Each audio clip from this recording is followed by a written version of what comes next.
Pemirsa yang berbahagia, khususnya mahasiswa saya di program studi akuntansi Universitas Muhammadiyah Yogyakarta. Assalamualaikum warahmatullahi wabarakatuh. Pada kesempatan kali ini, saya akan membahas mata kuliah akuntansi biaya dengan topik metode harga pokok pesanan, sebuah contoh kasus. Saudara, video ini merupakan lanjutan dari video sebelumnya yang juga membahas topik metode harga pokok pesanan. Saudara, dalam rangka membahas kasus tentunya saya akan menyajikan terlebih dahulu soal atau kasus. Di sini contohnya adalah PT Bagaskara yang bergerak dalam usaha percetakan beroperasi berdasarkan metode pesanan. Biaya overhead pabrik dibebankan kepada produk atas dasar tarif sebesar 125% dari biaya tenaga kerja langsung.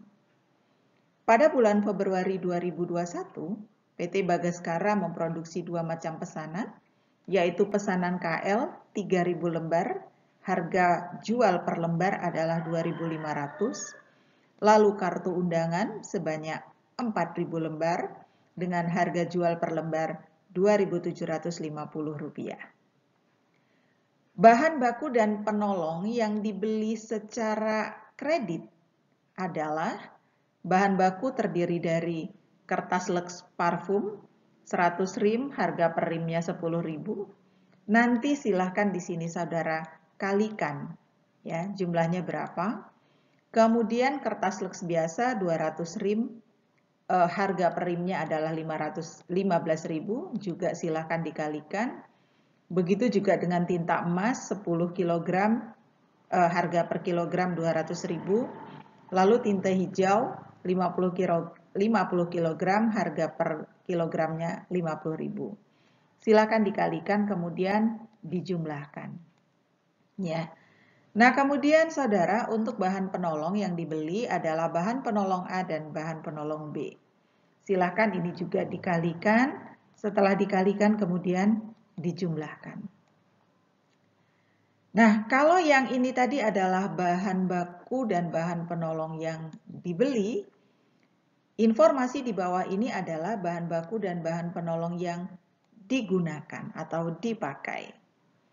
Nah, untuk pesanan KL dipakai 100 rim kertas Lux parfum dan 8 kg tinta emas. Di atas pada saat mencatat pembelian ada informasi harga, maka di sini nanti tinggal dikalikan saja ya dengan harga belinya. Jadi misalnya kertas Lux parfum itu 100 rim, kemudian dikalikan dengan 10.000, kemudian nanti dapat jumlahnya. Itu nanti adalah berarti jumlah bahan baku yang digunakan untuk pesanan KL. Cara yang sama juga untuk pesanan KU, saudara sekalian. Di sini kertas Lux biasa 150 rim, lalu dikalikan nanti dengan 15.000, kemudian tinta hijau yang dipakai 20 kg, nanti dikalikan dengan 50.000. Ya, jadi kertas Lux biasa 150 dikali 15.000, kemudian nanti tinta hijaunya 20 kg dikali dengan 50.000 lalu dijumlahkan. Ini juga dijumlahkan.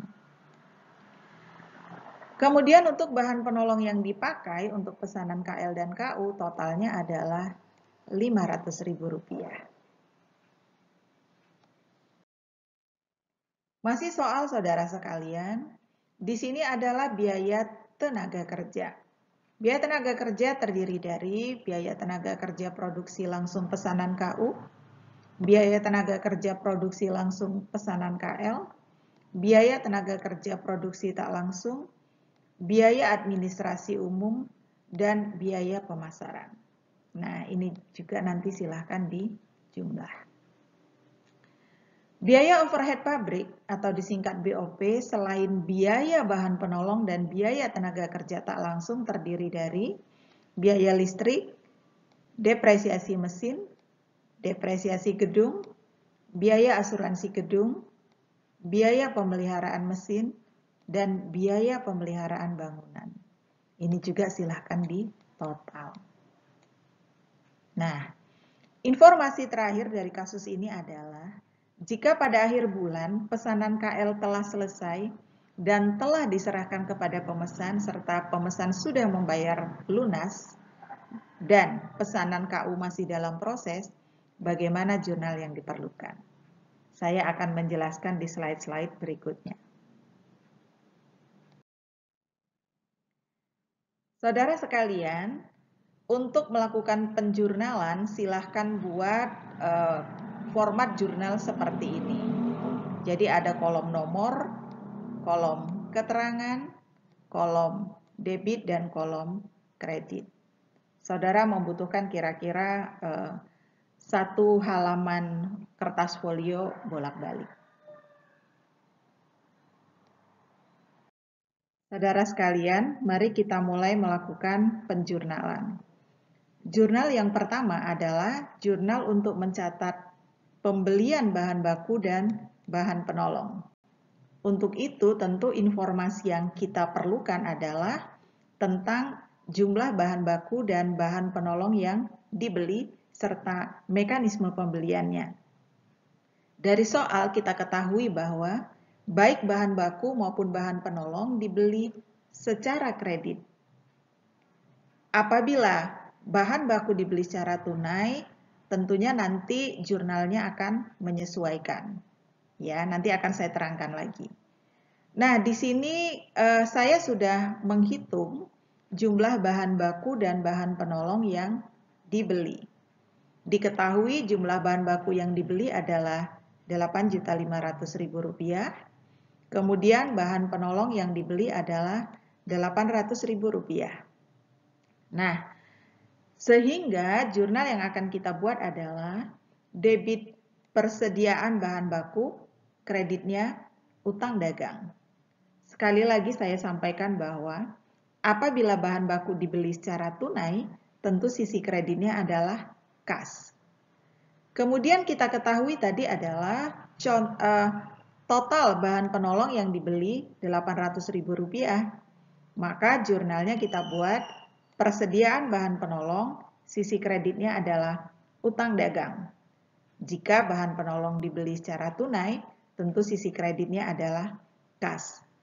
Saudara sekalian, bahan penolong maupun bahan baku atau bahan langsung tidak harus, sekali lagi harus dibeli secara kredit. Boleh secara tunai, bisa jadi bahan baku dibeli secara tunai, bahan penolong dibeli secara kredit, atau sebaliknya. Atau keduanya mungkin dibeli secara tunai. Jadi jurnalnya menyesuaikan, ya. Yang kedua, saudara, adalah jurnal untuk mencatat pemakaian bahan baku dan bahan penolong. Dari soal tadi juga saya sudah menghitung total bahan baku yang dipakai atau digunakan untuk pesanan KL adalah Rp2.600.000, sedangkan total bahan baku yang dipakai untuk pesanan KU adalah Rp3.250.000. Adapun bahan penolong dan yang dipakai untuk pesanan KL dan KU totalnya adalah Rp500.000. Ingat pemirsa sekalian, ketika mencatat pemakaian bahan baku, maka kita akan mendebit akun barang dalam proses biaya bahan baku. Karena di sini pesanannya adalah diberi kode KL dan KU, maka saya tambahkan KL dan KU. Maka di sini debitnya adalah barang dalam proses biaya bahan baku KL Rp2.600.000. Barang dalam proses biaya bahan baku KU jumlahnya adalah di debit Rp3.250.000. Jumlahnya itu kita letakkan di kredit dengan nama akun persediaan bahan baku. Karena ketika bahan baku itu digunakan, persediaan bahan bakunya berkurang ya. Nah, saudara ketika mencatat pemakaian bahan penolong, debitnya adalah BOP sesungguhnya atau biaya overhead pabrik sesungguhnya. Karena memang bahan penolong atau bahan pembantu itu menjadi bagian dari biaya overhead pabrik. Sedangkan sisi kreditnya adalah persediaan bahan penolong dengan jumlah Rp500.000. Kita akan lanjutkan yang mencatat biaya tenaga kerja. Saudara sekalian, di sini saya sajikan lagi potongan soal untuk biaya tenaga kerja. Setelah dijumlah, totalnya ada Rp10 juta. Saudara, di video learning sebelumnya juga sudah saya sampaikan tentang tahapan pencatatan biaya tenaga kerja. Yang pertama adalah mencatat biaya tenaga kerja terutang. Kita akan debit gaji dan upah, kreditnya utang gaji dan upah, sejumlah total ini saudara sekalian, yaitu 10 juta. Setelah itu kita akan mencatat distribusi biaya tenaga kerja. Ya. Nah, untuk biaya tenaga kerja produksi langsung pesanan KL dan KU, ini kita akan catat dengan mendebit barang dalam proses. Sedangkan biaya tenaga kerja produksi tak langsung akan kita debit dengan akun biaya overhead pabrik sesungguhnya. Karena memang biaya tenaga kerja produksi tak langsung itu menjadi bagian dari biaya overhead pabrik.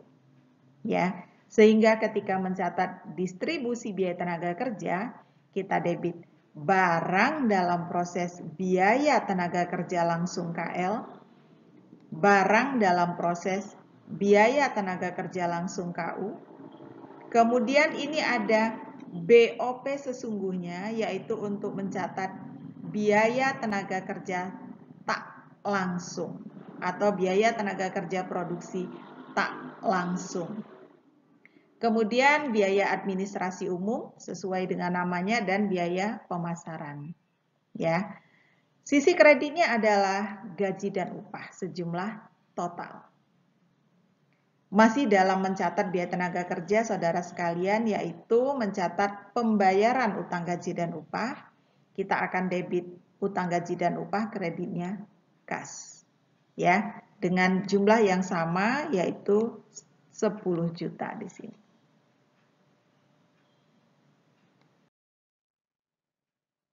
Saudara sekalian, saat ini kita akan mencatat biaya overhead pabrik.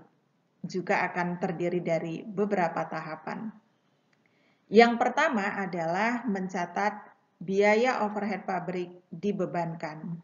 Untuk itu saya sajikan kembali potongan soal yang ada di bagian atas, yaitu informasi tentang pembebanan biaya overhead pabrik. Di soal bagian awal dinyatakan bahwa BOP dibebankan kepada produk atas dasar tarif sebesar 125% dari biaya tenaga kerja langsung.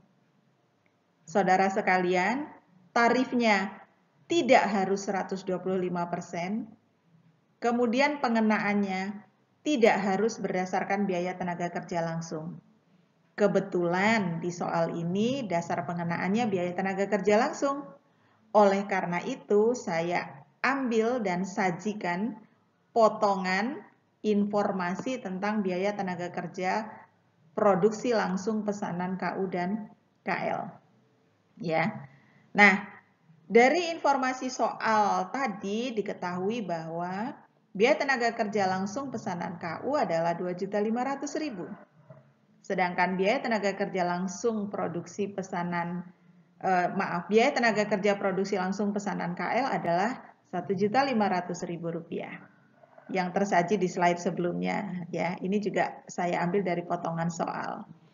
Nah, lalu berdasarkan persentase tarif tadi kita kalikan 2.500.000 dari sini ya, 2.500.000 dikali 125%.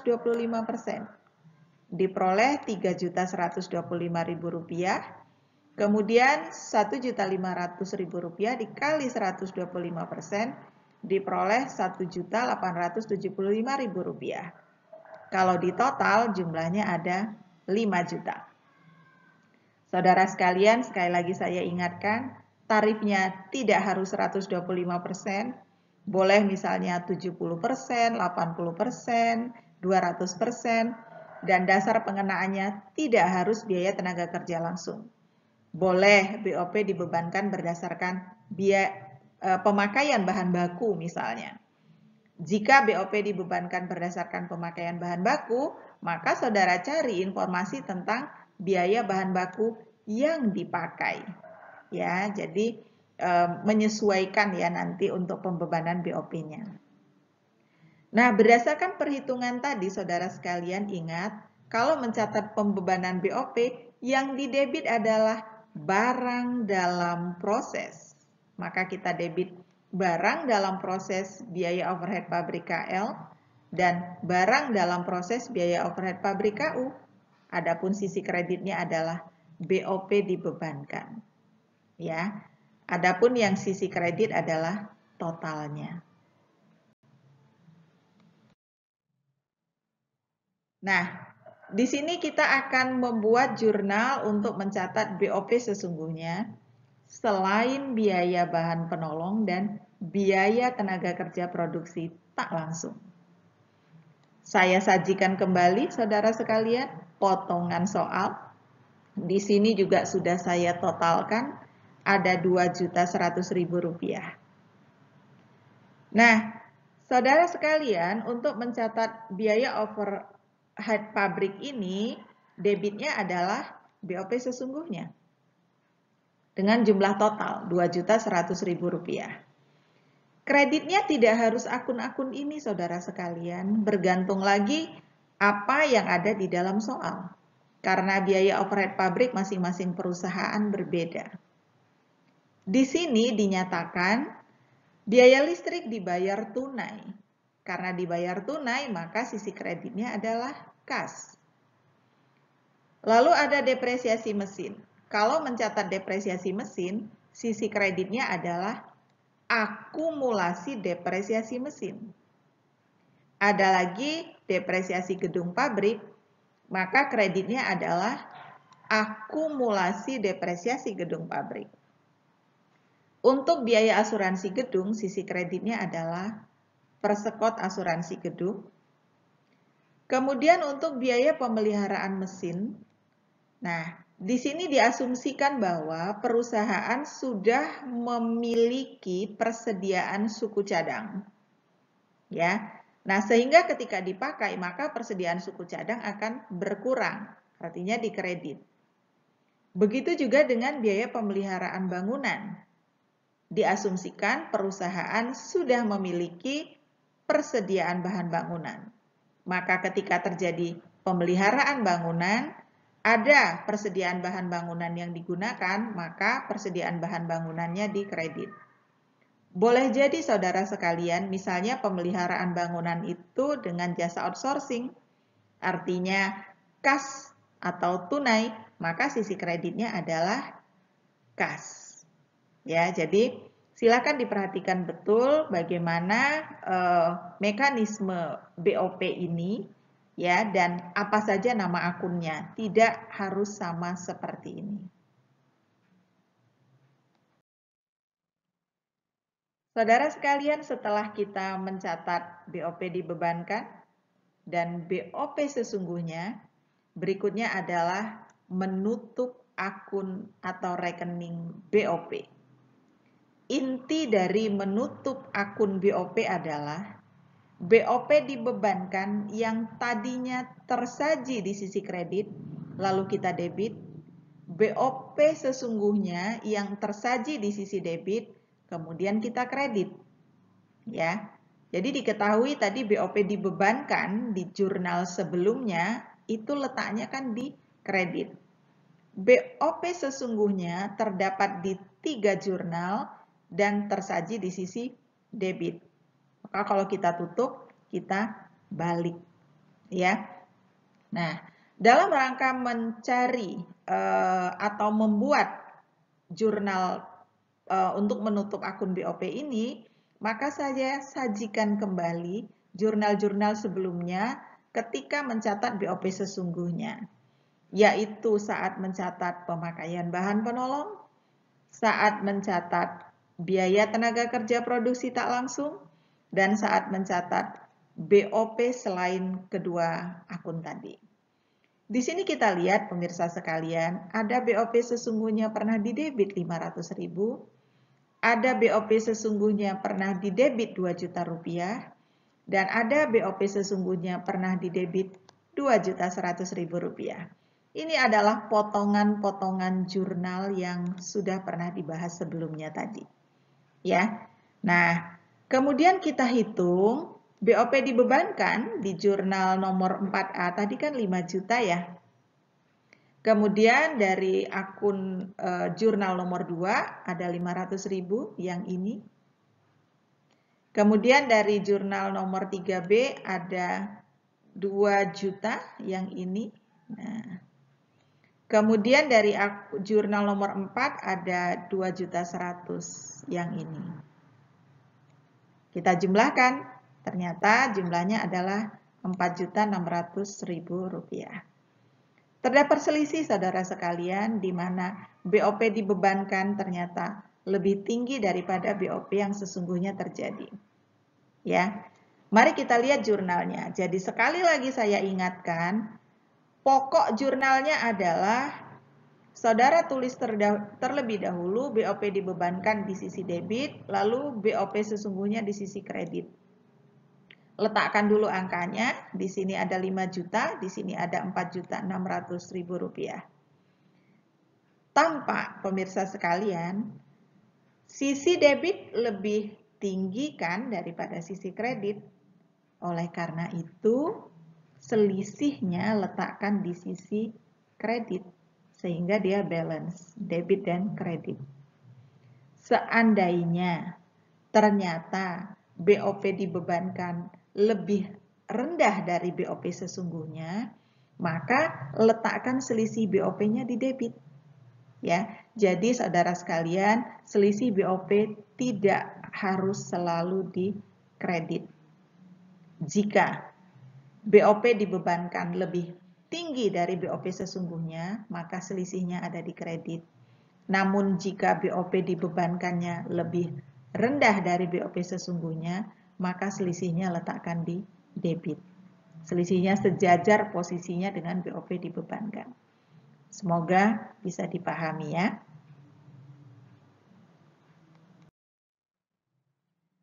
Kita akan lanjutkan saudara sekalian untuk mencatat persediaan produk jadi dan produk dalam proses akhir. Untuk itu saya sajikan potongan soal di bagian paling bawah. Ada informasi jika pada akhir bulan KL sudah selesai, telah diserahkan kepada pemesan, pemesan telah membayar lunas, sedangkan pesanan KU masih dalam proses. Bagaimana jurnal yang diperlukan? Nah, di sini saudara sekalian, saya menyajikan kembali potongan-potongan jurnal saat mencatat pemakaian bahan baku, membayar biaya tenaga kerja langsung, dan mencatat pembebanan BOP. Atau akun-akun yang bernama barang dalam proses, barang dalam proses, barang dalam proses. Ya, saudara cari akun-akun barang dalam proses biaya bahan baku, barang dalam proses biaya tenaga kerja langsung, dan barang dalam proses biaya overhead pabrik. Ini adalah potongan-potongan jurnal yang saya sajikan kembali untuk kepentingan menghitung biaya yang melekat pada produk jadi dan produk dalam proses akhir.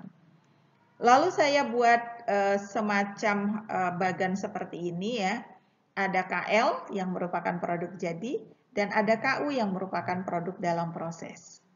Saya sajikan di sini ada barang dalam proses biaya bahan baku, barang dalam proses biaya tenaga kerja langsung, dan barang dalam proses biaya overhead pabrik. Nah, sekarang saya ambil dulu yang KL. Barang dalam proses biaya bahan baku KL ada 2.600.000. Barang dalam proses biaya tenaga kerja langsung KL ada 1.500.000 rupiah. Barang dalam proses biaya overhead pabrik KL ada Rp1.875.000. Saya sajikan di sini. Nah, begitu. Lalu dijumlah. Totalnya adalah Rp5.975.000. Itu adalah harga pokok produk jadi KL. Dengan cara yang sama, kita tinggal ambil KU. Di sini adalah 3.250.000, kemudian 2.500.000 dan 3.125.000 rupiah. Kita sajikan di sini, dapat totalnya 8.875.000 rupiah. Saudara sekalian, di sini dengan sengaja saya berikan contoh bagaimana menghitung harga pokok produk jadi dan harga pokok produk dalam proses akhir. Sekali lagi, jurnalnya akan menyesuaikan kasus. Jadi kasus di sini kan tidak harus sama. Seandainya dinyatakan baik KL maupun KU sudah selesai, saudara tinggal pilih saja. Ini adalah produk jadi KL, berarti ini adalah produk jadi KU. Ya, karena memang kan harus dipisah antar jenis produk yang diproduksi.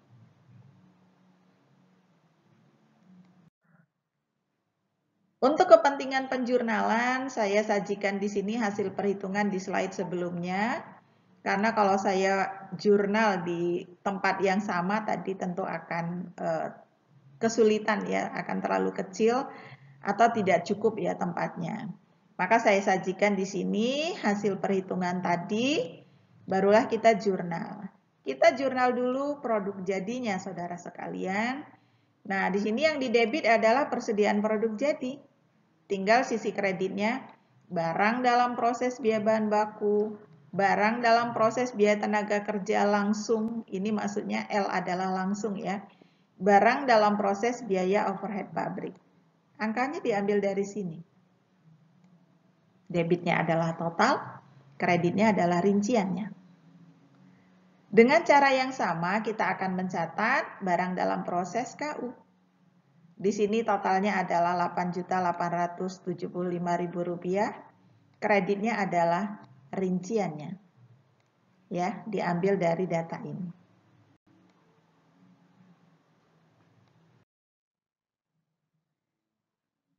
Kemudian saudara sekalian, kita akan mencatat persediaan produk jadi, untuk mencatat harga pokok produk terjual dan hasil penjualan. Untuk itu kita memerlukan informasi tentang harga jual. Ini saudara, data yang ada di soal bagian atas. Sudah saya kalikan. Ya. Kemudian ini adalah informasi tentang apakah produk sudah diserahkan atau belum. Sudah saya kalikan tadi, KL 7.500.000 harga jualnya, KU harga jualnya yang disepakati 11 juta rupiah. Di sini dinyatakan pemesan telah membayar lunas. Nah, oleh karena itu yang saya akan sajikan adalah potongan harga pokok produk KL. Karena yang sudah selesai dan diserahkan adalah produk KL. Maka saya ulangi, ini adalah potongan harga jual, ini adalah potongan mekanisme pembayaran, dan di sini adalah potongan harga pokok produk jadi KL. Nah, di sini diketahui saudara sekalian harga pokok produk jadinya kan adalah Rp5.975.000. Maka kita debit harga pokok penjualan, kreditnya adalah persediaan produk jadi. Sedangkan untuk mencatat hasil penjualan, debitnya kas, kreditnya penjualan. Angkanya diambil dari sini. Ya, 7.500.000. Saudara sekalian, debitnya tidak harus kas. Apabila pelanggan sudah mengambil barangnya atau perusahaan sudah mengirimkan barangnya, tapi pelanggan belum membayar, maka debitnya piutang dagang. Apabila pelanggan baru membayar sebagian, maka debitnya akan terdiri dari kas dan piutang dagang. Sehingga saudara sekalian, sisi debit ini akan bergantung kepada mekanisme penjualan yang akan tertera di bagian akhir soal biasanya, seperti ini. Saudara sekalian, apabila kita catat sedemikian rupa, maka nanti hasil jurnalnya di catatan saudara akan menjadi seperti ini. Kalau tadi kan di slide demi slide saya sajikan potongan-potongan. Ya. Nah, kalau saudara mencatat, maka jurnalnya akan menjadi seperti ini. Jadi, bukankah jurnal yang pertama mencatat pembelian bahan baku, dilanjutkan mencatat pemakaian bahan baku dan bahan penolong, lalu mencatat biaya tenaga kerja. Di sini juga saya sajikan format penjurnalan BOP. Jadi ada mencatat BOP dibebankan, kemudian BOP sesungguhnya, dan menutup akun BOP. Ya. Pemirsa sekalian, di sini juga saya sajikan kembali format untuk mencatat produk jadi, produk dalam proses, mencatat harga pokok produk terjual, dan mencatat hasil penjualan. Nah, saudara sekalian, berdasarkan jurnal-jurnal tadi, kita bisa hitung berapa biaya per unit produk KL. Kita hanya menghitung KL karena yang sudah selesai adalah KL. Untuk itu, kita memerlukan informasi harga jual dan jurnal untuk mencatat harga pokok. Ya. Nah, saudara, diketahui di sini harga pokok penjualannya adalah Rp5.975.000. Jumlah unitnya adalah 3.000 lembar. Berarti biaya per unit produk KL adalah 1.991,67. Dan laba kotornya kita kurangkan saja harga jual dikurangi harga pokok. Diperoleh laba kotor Rp1.525.000. Saudara sekalian yang berbahagia dimanapun berada, dengan berakhirnya hasil perhitungan tadi, maka berakhir pula penyampaian saya untuk materi metode harga pokok pesanan.